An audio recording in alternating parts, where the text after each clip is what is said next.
Donc, je suis né après-guerre, un papa qui était protestant, une maman catholique, mais il n'y en avait pas qui y croyaient. Moi, je voulais faire médecine au départ, et puis non, j'ai préféré soigner les âmes. Alors, je suis devenu pasteur de l'Église réformée de France.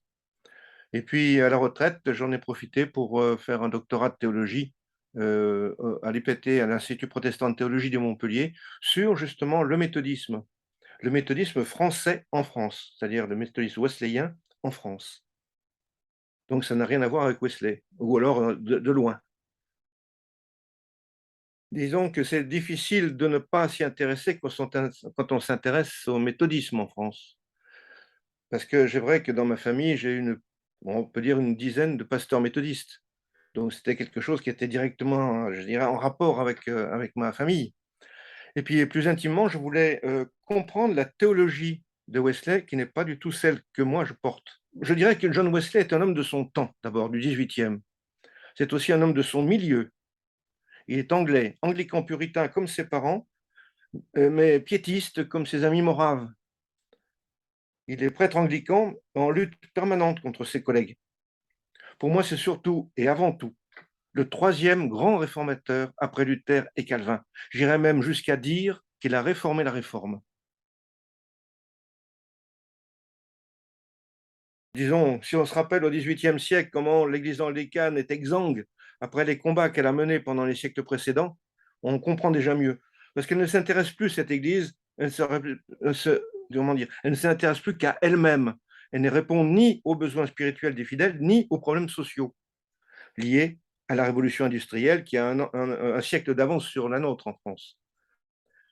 Wesley a réveillé son Église. Il ne l'a pas révélée tout entière, mais par son action, il y a une frange de l'anglicanisme qui est devenue évangélique. Wesley a surtout parlé aux gens, aux grands comme aux petits, pour leur apporter deux choses: le salut gratuit par la foi et la voie de la sanctification par la conversion. La sanctification a donné aux plus pauvres le courage de sortir de leur état, car si personne ne s'occupait d'eux, Dieu les aimait et leur donnait la voie de la sanctification pour se rapprocher de lui.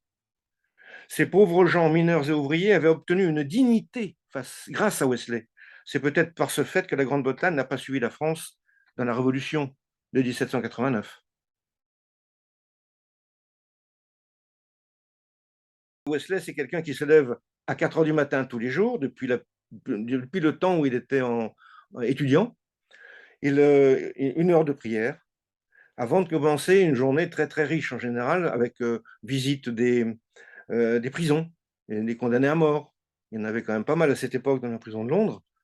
Et puis des voyages permanents avec son cheval, effectivement. Un cheval qui est un peu spécial parce qu'il lisait sur son cheval. Si bien qu'on peut dire qu'une fois par mois, il tombait de son cheval avec son livre. Et chaque fois, il remontait sur le cheval jusqu'à la fin de sa vie où la dernière chute a été un peu, je dirais, malheureuse pour lui parce il a fini sa trajectoire, je dirais, en diligence. Il a visité les postes les plus éloignés. Il, euh, il prêchait partout sur son passage, dans les rues, sur les places, euh, dans les maisons, à la sortie des usines. Il avait quelquefois de graves ennuis avec une population excitée par les prêtres anglicans, et puis et les patrons surtout aussi des usines. Quand il restait à la maison, c'était pour écrire. Il écrivait beaucoup. Entre autres, par exemple, participé à la création d'une bibliothèque pour les membres méthodistes de son église, ce qui n'était pas son église d'ailleurs. Il ne se couchait pas tôt, après une dernière prière. Je ne peux pas en dire plus parce qu'hélas, je n'y étais pas. Il faut partir de la conversion. Puis, il faut parler des classes. C'est très important. Les classes sont des petits groupuscules gérés par un directeur où chacun dévoile aux autres l'état de son âme, les succès comme les échecs. C'est le lieu où chacun peut progresser dans le chemin de la sanctification. Dans le journal En route des méthodistes actuels, de mars de 2014, il est écrit que la nouvelle naissance constitue le premier pas vers le processus de sanctification. La grâce sanctificatrice nous conduit vers la perfection chrétienne, décrite par Wesley comme l'amour envers Dieu et notre prochain, habitant dans nos cœurs, et par le fait de penser comme le Christ et d'agir comme il l'a fait. Pour aller plus loin, vous avez ce livre qui a été écrit par la Société d'histoire d'études du méthodisme français, donc la société qui s'appelle la Société d'études du méthodisme français, donc que je préside, et qui a écrit ce livre sur la sanctification qu'on trouve chez Ampelos. Il y a quand même de grandes personnes, il y a André Gounel qui parle, il y a Jean-François Zorn, enfin il y a des gens qui sont assez sérieux, professeurs, qui parlent de tout ça. Alors aller plus loin, aussi loin que lui, j'en connais au moins un qui l'a fait, c'est Jean-Guillaume de la Fléchère, un Vaudois d'origine, donc un Suisse.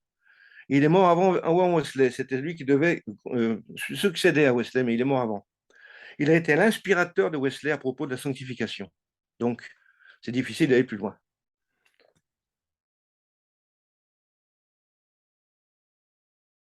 Alors en France, ben, disons que les méthodistes français arrivés des îles de la Manche en 1791 se sont fondus dans l'Église réformée de France en 1939.